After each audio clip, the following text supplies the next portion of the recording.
August 6, 1945. America's greatest fighter pilot climbs into an experimental jet for what should be a routine test flight. 6 months earlier, he'd survived hundreds of combat missions over the Pacific. But today, just minutes from his home airfield, something goes catastrophically wrong.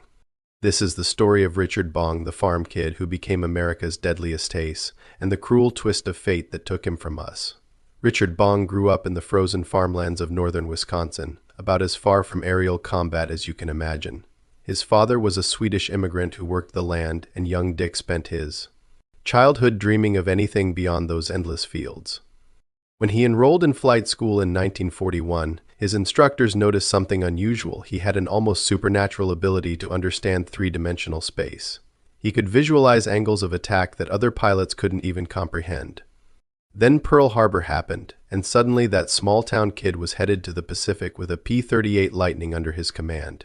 Here's where the story gets unbelievable. Between December 1942 and December 1944, Bong shot down 40 Japanese aircraft, more than any American pilot in history. But he wasn't some reckless hotshot. His squadron mates described him as methodical, almost scientific in his approach to combat. He'd study enemy tactics, exploit weaknesses, and always bring his wingmen home. There is this moment in 1943 where Bong's engine takes a hit during a dogfight over New Guinea. He's leaking fuel, losing altitude, and has 3 zeros on his tail. Most pilots would have bailed out. Instead, he executes this insane diving turn that causes 2 of the zeros to collide with each other, then limps his crippled Lightning back to base on fumes. When his commander asks him how he pulled it off, Bong just shrugs and says, "Seemed like the thing to do." By late 1944, he's a national hero. His face is on magazine covers. He marries his sweetheart, Marge. The military finally orders him home. He's too valuable to risk losing. But Richard Bong can't stop flying.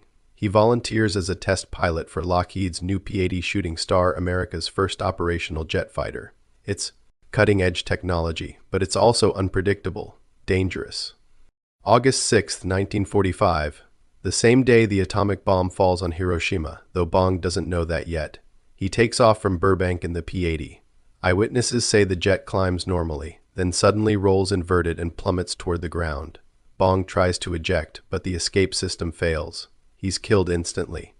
On impact, he was 24 years old.